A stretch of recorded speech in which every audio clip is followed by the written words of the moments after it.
இந்த மேடை மிக வித்தியாசமான மேடை. சில காலத்துக்கு முன்பு வர நம்முடைய அன்புக்குரிய சகோதரர் ஓபிஎஸ் அவர்கள்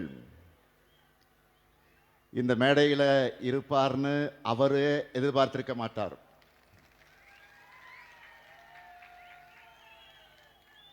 ஆனால் லேட்டாக இருந்தாலும்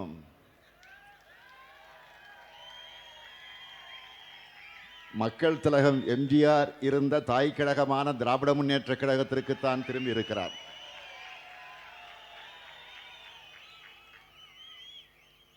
அவரையும் அவருடன் நம்முடைய இயக்கத்திற்கு திரும்பி இருக்கக்கூடிய உடன்பிறப்புகளையும் திராவிட முன்னேற்ற கழகத்தின் தலைமை தொண்டனா நான் மனமு வந்து வரவேற்கிறேன். மக்கள் திலகம் எம்ஜிஆருக்கு நீங்கள் மட்டுமல்ல, நானும் ரசிகன்தான்.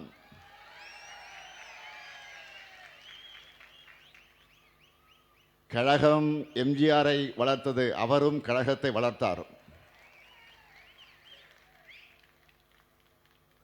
முத்தமிழறிஞர் கலைஞரை தலைவராக ஏற்றுக்கொண்டார். அப்படிப்பட்ட தாய் கழகத்துக்கு, தாயின் மடிக்கு நீங்கள்லாம் திரும்பி இருக்கிறீங்க. மக்கள் திலகம் எம்ஜிஆர் அவர்கள் உருவாக்கின அதிமுக யாருக்கோ அடிமை சேவகம் செய்ய போனதுனால உரிமை குரல் எழுப்பி தாய் கழகத்திற்கு திரும்பி இருக்கீங்க. தடம் மாறாமல் திராவிட பாதையில பயணத்தை தொடரும் உங்களையெல்லாம் நான் வருக வருக வருக என்று வரவேற்கிறேன். பேரறிஞர் அண்ணாவின் பெயரை தாங்கியுள்ள இயக்கம் அவரையும் அவரது கொள்கைகளை மறந்து துரோகத்தினுடைய முழு உருவம் ஆனதுனால பேரறிஞர் அண்ணா தொடங்கிய இயக்கத்திற்கு நீங்கள் எல்லாம் வந்திருக்கிறீங்க. சுயமரியாதையின் கோட்டையான அண்ணா அறிவாலயத்திற்கு வந்திருக்கிறீங்க. அண்ணாவின் தம்பியாக, கலைஞரின் உடன்பிறப்பாக உங்களை எல்லாம் வருக வருக என மீண்டும் மீண்டும் வரவேற்கிறேன். நம்முடைய அருமை சகோதரர் ஓபிஎஸ் அவர்களை இந்த மேடையில் பார்க்கும்போது எனக்கு ஒரு நிகழ்ச்சி நினைவுக்கு வருது. 2008 தலைவர் கலைஞர் அவர்கள் முதலமைச்சராக இருந்தப்போ நம்ம ஓபிஎஸ் அவர்கள் சட்டமன்ற எதிர்க்கட்சி துணைத் தலைவராக இருந்தார். அப்போ நவம்பர் 11 இலங்கை தமிழர் பிரச்சனை குறித்து சட்டமன்றத்தில் நடந்த கவன ஈர்ப்பு தீர்மானத்தின் மீதான விவாதத்தில் நம்ம ஓபிஎஸ் அவர்கள் பேசினார்கள். மறுநாள் காலையில் முரசொலியில் என்ன ஹெட்லைன்ஸ் போட்டாங்க தெரியுமா? பச்சை தமிழர் பன்னீர்செல்வம் குறிப்பிட்டு செய்தியை வெளியிட்டாங்க. நம்ம ஓபிஎஸும் முரசொலி செய்தியை குறிப்பிட்டு அவையில் பேசினார். உடனே கலைஞர் என்ன சொன்னார் என்று கேட்டால், பச்சை தமிழர் பன்னீர்செல்வம் அதற்காக கவலைப்படக்கூடாது. பச்சை தமிழர்னு தந்தை பெரியார் அவர்கள் காமராசருக்கு பட்டமே கொடுத்திருக்கிறார். அதைத்தான் முரசொலி கொடுத்திருக்கிறது. அதுவும் முரசு அடித்து கொடுத்திருக்கிறதுன்னு தலைவர் கலைஞர் சொன்னார். இப்படி தலைவர் கலைஞரால் பாராட்டப்பட்ட ஓ பன்னீர்செல்வம் அவர்கள் திராவிட முன்னேற்ற கழகத்தில் இணைஞ்சதை நினைச்சு நான் மிகுந்த மகிழ்ச்சி அடைகிறேன். நம்ம ஓபிஎஸ் அவர்களுடைய ஸ்பெஷாலிட்டி என்னன்னு கேட்டால், எப்பவுமே சிரிச்ச முகமாகத்தான் இருப்பார். கூட பாருங்க, அதுதான் அவருடைய பண்பு. பொதுவா ஒருத்தரை ஒருத்தர் முறைச்சிக்கிட்டாதான் பிரச்சனை ஆகும். ஆனா நம்ம ஓபிஎஸ் அவர்களுக்கு அவருடைய சிரிப்பே ஒரு காலத்தில் அவருக்கு பிரச்சனை ஆயிடுச்சு. ஒரு முறை அவர் என்னை பார்த்து சிரிச்சிட்டார் சட்டமன்றத்தில். உடனே ஸ்டாலினை பார்த்து ஓபிஎஸ் சிரிச்சிட்டார்னு ஏதோ 2 நாட்டுக்குள்ள போர் வந்த மாதிரி பிரச்சனை ஆக்கிட்டாங்க. அரசியல்ல 1000 விமர்சனங்கள் இருக்கலாம். ஆனா சட்டமன்றத்திலையும் பொதுவெளியிலையும் ஒருத்தர் சந்திக்கும் போது நலம் விசாரிக்கிறது அரசியல் மாண்பு, அதுதான் பண்பாடு. அப்படித்தான் அப்ப முதலமைச்சராக இருந்த சகோதரர் ஓபிஎஸ் அவர்களை பார்த்து மரியாதைக்காக வணக்கம் வச்சன். அவரும் சிரிச்சார். உடனே இதை குற்றச்சாட்டா ஆக்கிட்டாங்க. ஆனா யார் என்ன சொன்னாலும் தன்னுடைய பண்பை மாற்றிக்காம அமைதியோடவும் அன்போடவும் அதே சிரித்த முகத்தோடு இன்றைக்கும் இருக்கிறார் நம்ம ஓபிஎஸ் அவர்கள். அமைதியும் புன்னகை மட்டுமல்ல, ஓபிஎஸ் சொன்னா ஞாபகத்துக்கு வரக்கூடிய ஒரே சொல் விசுவாசம். மறைந்த அம்மையார் ஜெயலலிதா அவர்கள் தான் அமர்ந்த முதலமைச்சர் இருக்கையில் நம்முடைய ஓபிஎஸ் அவர்களை 2 முறை அமர வச்சார். தன்கிட்ட ஒப்படைச்ச அந்த அரசாட்சிய எந்த துரோகமும் இல்லாம திருப்பி ஒப்படைச்ச நேர்மைக்கு சொந்தக்காரர்கள் தான் ஓபிஎஸ். அதனாலதான் அம்மையா ஜெயலலிதா அவர்களை சகோதரர் ஓபிஎஸ் அவர்களை பற்றி புகழ்ந்து பேசியிருக்கிறார். விசுவாசத்திற்கு ஒரு ஓபிஎஸ்னா துரோகத்திற்கு அடையாளமாக இருக்கிறவர் தான் பழனிசாமி அவர்கள். கூவத்தூர்ல அம்மையார் சசிகலா காலில் ஊர்ந்து தவழ்ந்து போய் முதலமைச்சராயிட்டு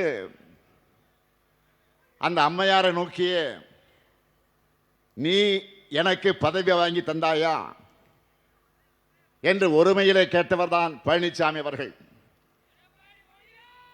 அவர் இன்னும் என்னவெல்லாம் சொல்லியிருப்பார் என்று நம்முடைய சகோதரர் ஓபிஎஸ் அவர்களுக்கு நன்றாக தெரியும். பழனிசாமி அவர்களை பொறுத்த வரைக்கும் தன்னை காப்பாற்றிக் கொள்ள எது வேண்டுமானாலும் செய்வார். அவருடைய உச்சக்கட்ட துரோகம் என்ன தெரியுமா? தன்னை காப்பாற்றிக்க மக்கள் திலக எம்ஜிஆர் உருவாக்கிய அம்மையார் ஜெயலலிதா அவர்களால் வளர்க்கப்பட்டிருக்கக்கூடிய இயக்கத்தையே இன்னைக்கு அடமானம் வச்சிருக்கிறார் பழனிசாமி. பழனிசாமி என்ன நினைக்கிறார்னா, பாஜக தனக்கு நல்லது செய்யும்னு நினைக்கிறார். உண்மையிலேயே பாஜக யாருக்கும் நல்லது செய்யாது. இன்றைக்கு கூட நீங்க செய்திகள்ல பார்த்திருப்பீங்க. நாளைக்கு மகளிர் தினத்தை அடிப்படையாக வச்சு இன்னைக்கு சிலிண்டர் விலைய 60 ரூபாய் உயர்த்தி மகளிருக்கு பரிசு கொடுத்திருக்கிறாங்க. கடந்த 2024ஆம் ஆண்டு 100 ரூபாய் குறைச்சது தேர்தலுக்கான பம்மாத்துன்னு நிரூபிச்சிருக்கிறார் பிரதமர் மோடி அவர்கள். 2024 கோடிக்கணக்கான குடும்பங்களோட நிதி சுமையை குறைக்கிறோம்னு 100 ரூபாய் குறைக்கிறோம்னு சொன்னவர் இன்னைக்கு எதுக்கு சுமையை ஏற்றி இருக்கிறார்? வார்த்தைக்கு வார்த்தை நாரி சக்தின்னு சொன்னவங்களுக்கு இன்னைக்கு அந்த பெண் சக்தி கண்ணுக்கு தெரியலையா? பெண்களுக்கு அதிகாரம் அளிக்கிறதா சொல்லிட்டு வாக்கு திரட்டு மாதிரி அவங்களுடைய பணத்தையும் பறிக்கிறது நியாயமா? 2024 பெண்களுடைய நல்வாழ்வுக்கு காமிச்ச போலி அக்கறை 2026 எங்க போச்சு? பாஜகவை பொறுத்த வரைக்கும் மக்களுக்கு நல்லது செய்ய விட மாட்டாங்க. இதை உணர்ந்ததால தான் எலெக்ஷனை காரணம் காட்டி மகளிர் உரிமை தொகையை முடக்க நினைச்ச சதியை முறியடிச்சு 3 மாதங்களுக்கான உரிமை தொகையை முன்பணமாகவும் 2000 ரூபாயை கோடைக்கால சிறப்பு நிதியாகவும் சேர்த்து 1,31,00,000 மகளிருக்கு 5,000 ரூபாய் வழங்கியிருக்கிறோம். அது மட்டுமல்ல, திராவிட மாடல் 2.0 கலைஞர் மகளிர் உரிமை தொகையை 2,000 ரூபாயாக உயர்த்துவோம்னு அறிவிச்சிருக்கிறோம். மக்களுக்காக பார்த்து பார்த்து திட்டங்களை தீட்டி நன்மைகளை செஞ்சு மக்களுக்கு கொடுத்தா அதுதான் திமுக. மக்களை பற்றி கவலைப்படாம மக்கள் கிட்ட இருந்து எல்லாத்தையும் பறிச்சா அது பாஜக. இப்படி யாருக்குமே நன்மை செய்யாத பாஜகவா அதிமுகவுக்கு நன்மை செய்ய போகுது? அதிமுகவுடைய ரத்தத்தை தான் உறிஞ்சி எடுக்கும். அதுதான் நடக்க போகுது. இதுல பழனிசாமிக்கு ஏதாவது டவுட் இருந்தா இதுக்காவது அவர் கொஞ்சம் தலையை தூக்கி பீகார்ல நடக்கிறத பார்க்கணும். 10 முறை முதலமைச்சராக இருந்த மாண்புமிகு நிதிஷ்குமார பாஜக பந்தாடிச்சு.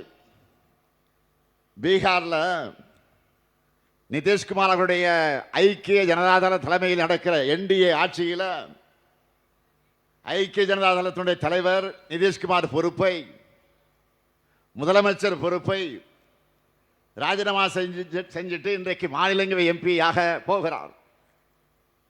இத்தனைக்கும் கடந்த நவம்பர் மாதம் தான் சட்டமன்ற தேர்தல் முடிஞ்சு நிதிஷ்குமார் சிஎம் ஆனார், முதலமைச்சரானார். அதுக்குள்ள அவர் பதவி விலகுகிறார் என்ற செய்தி அதிர்ச்சியாக இருக்கிறது. நிதிஷ்குமார் அவர்களுக்கு பதிலாக பாஜக சார்பில் புதிய முதலமைச்சர் பொறுப்பேற்க இருக்கிறதாக தகவல்கள் ஆதாரத்தோடு வருகிறது. இன்றைக்கு நிதிஷ்குமார் அவர்களுக்கு ஏற்பட்டிருக்கக்கூடிய கதிதான் நாளைக்கு பழனிசாமி அவர்களுக்கும்.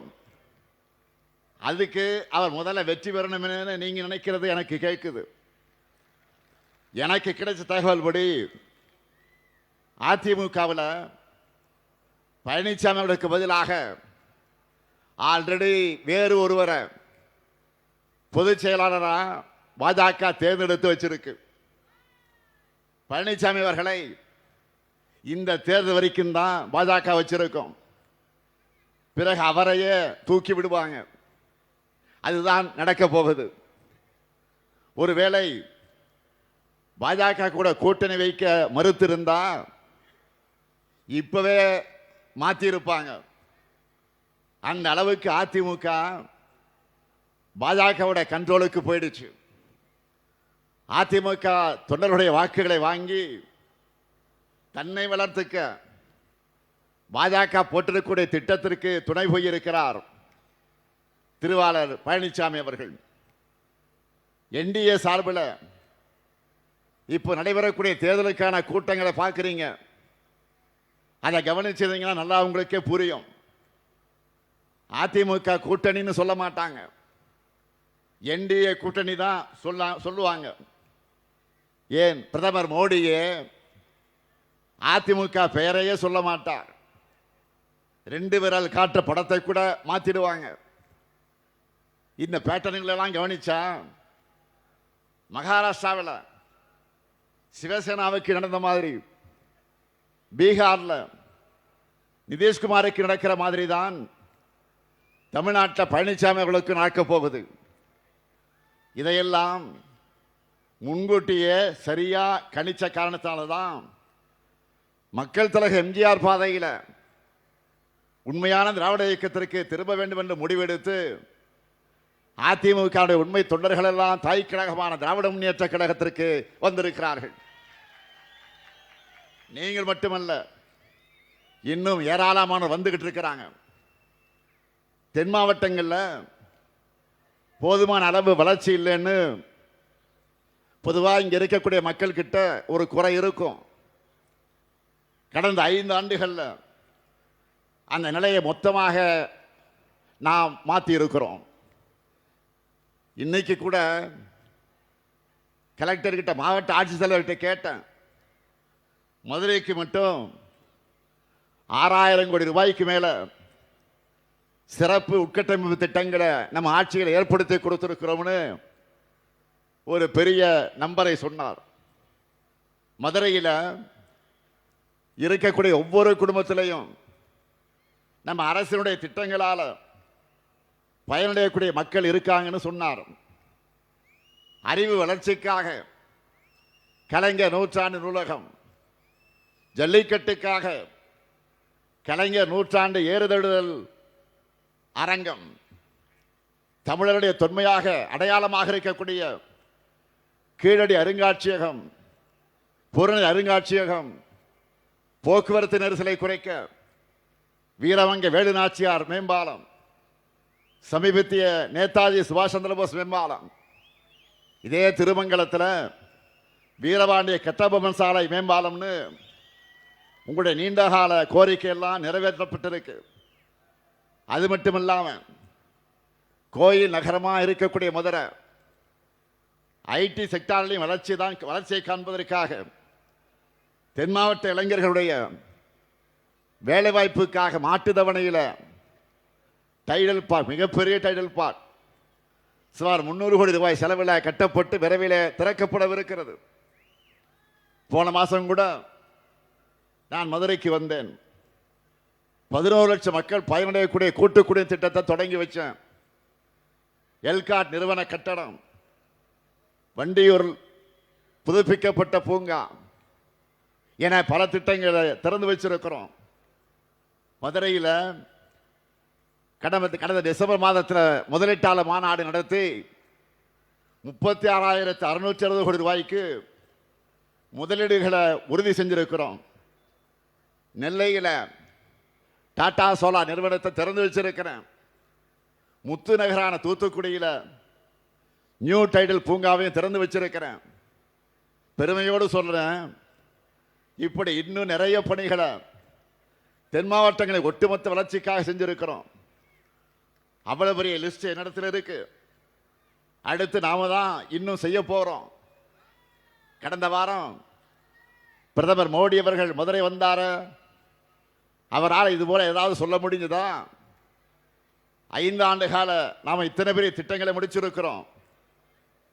அறிவிச்சு 10 ஆண்டுகளாகியும் பாஜக அரசு இதுவரை எய்ம்ஸ் மருத்துவக் கல்லூரியை கட்டி முடிக்கல. இதுதான் நமக்கு அவங்களுக்கு இருக்கக்கூடிய மிகப்பெரிய வித்தியாசம். இதுதான் திராவிட மாடலுக்கும் அவங்களோட டப்பாயினி மாடலுக்கு இருக்கக்கூடிய வித்தியாசம். எய்ம்ஸ் கட்ட தாமதம் மட்டுமல்ல, இதே மதுரையில் மெட்ரோ ரயிலும் வரவிடாம தடுக்கிற ஆட்சியா ஒன்றிய பாஜக அரசு இருக்கு. இப்படி எந்த சாதனையும் செய்யாம இருக்கிற காரணத்தால தான் திமுக கூட்டணியில் ஏதாவது குழப்பம் ஏற்படாதா, அதில் குளிர் காயலாமான இவங்க ஏங்கிக்கிட்டு இருந்தாங்க. நம்முடைய கொள்கை கூட்டணி அதற்கு இடம் கொடுக்காம தொடர்ந்து 4வது பொதுத் தேர்தலை சந்திக்க தயாராகிடுச்சு. அதனால தான் நான் அறிவாலயத்திலிருந்து காங்கிரஸ் கட்சியோட கூட்டணி பேச்சுவார்த்தை முடிஞ்சு காரில் ஏறுகிற போது அறிவாலயத்தை வெளியில் நின்று கொண்டிருக்கக்கூடிய பத்திரிகை நிருபர்கள் என்னை பார்த்து என்னாச்சு என்று கேட்டப்போ, நான் வேண்டுமென்றோ திட்டமிட்டு சொல்லலை, கையை இப்படி காண்பித்து முடிஞ்சு போச்சுன்னு சொன்னேன். அவ்வளவுதான். அது வைரலாச்சு. இது கொள்கை கூட்டணி மட்டுமல்ல, மக்கள் மீண்டும் மீண்டும் நம்பிக்கையோடு தேர்ந்தெடுக்கக்கூடிய வெற்றி கூட்டணி. தமிழ்நாட்டில் மதக்கலவரமும் மக்களுடைய மோதலும் நடக்காத பாதுகாத்து வளர்ச்சியில மட்டுமே ஃபோக்கஸ் பண்ற மதச்சார்பற்ற முற்போக்கு கூட்டணி. அதை உணர்ந்துதான் தமிழ்நாட்டின் வளர்ச்சியில் அக்கறை கொண்ட பலரும் தொடர்ந்து நம்முடைய கூட்டணியில் இணைஞ்சு 2021 தேர்தலின் போது இருந்ததை விட நாம கூடுதலா இப்ப பலம் பெற்றிருக்கிறோம். சாதனைகள், கொள்கை உறுதி, கூட்டணி வலிமைன்னு மூன்றிலும் சென்டம் ஸ்கோர் பண்ணியிருக்கிறோம். அதனால தான் வெல்வோம் 200 என்று என்னால் தைரியமாக சொல்ல முடியுது. நான் உறுதியாக சொல்றேன், வர சட்டமன்ற தேர்தலில் திமுக தலைமையிலான மதச்சார்பற்ற முற்போக்கு கூட்டணி 200க்கு அதிகமான தொகுதிகளில் வென்று மீண்டும் நாம் ஆட்சி அமைப்போம். இன்னும் சொன்னா திமுக தான் வெற்றி பெற போகுதுன்னு பாஜகவே நினைக்குது. அதனால தான் நம்முடைய பிரச்சார பீரங்கியாக இருந்த ஆளுநர் திரு ரவி அவர்களை திடீர்னு மாத்திட்டாங்க. ஸ்டாலினுக்கு மறுபடியும் பதவி பிரமாணம் செஞ்சு வைக்கணும்னு விரக்தியில் அவர் கிளம்பிட்டார். ஒன்றிய பாஜக அரசை கேட்கிறேன், எலெக்ஷன் முடிகிற வரைக்கும் ஆளுநர் ரவியை மாற்றாதீங்கன்னு நான் எத்தனை வாட்டி கோரிக்கை வச்சிருக்கிறேன். மாண்புமிகு பிரதமருக்கு, உள்துறை அமைச்சருக்கு எத்தனை முறை கோரிக்கை வச்சிருக்கிறேன். இதில் கூட எங்கள் கோரிக்கை நிறைவேற்றி தர மாட்டீங்களா? இருந்தாலும் ஆளுநர் ரவி அவர்களை மாற்றினாலும் நம்முடைய வெற்றியை இன்றைக்கு உறுதி செஞ்சிருக்கிறாங்க. இப்படிப்பட்ட அரசியல் சூழல் தான் கழகத்தை நோக்கி இன்றைக்கு எல்லோரும் வந்திருக்கிறீங்க. 10 தோல்வி பழனிசாமி கட்சியிலிருந்து வெல்லும் திமுகவுக்கு வந்திருக்கிறீங்க. உங்களுக்கு ஏராளமான தேர்தல் வேலைகளை காத்திருக்கு. நம்ம கூட்டணியுடைய வெற்றிக்காக கடுமையாக உழையுங்கள். 200 தொகுதிக்கு மேல நாம வெற்றி பெறணும். உங்க உழைப்புக்கு நிச்சயம் அங்கீகாரம் கிடைக்கும். அண்ணன் ஓபிஎஸ் அவர்களோடு இணைந்துள்ள அனைவரையும் நான் மீண்டும் மீண்டும் தலைமை கழகத்தின் சார்பில், ஏன் நம்முடைய நெஞ்சில் குடியிருக்கக்கூடிய தலைவர் கலைஞர் அவர்களின் சார்பில் மனதார வருக வருக வருக என வரவேற்று வெல்வோம் ஒன்றாக விடைபெறுகிறேன். நன்றி, வணக்கம்.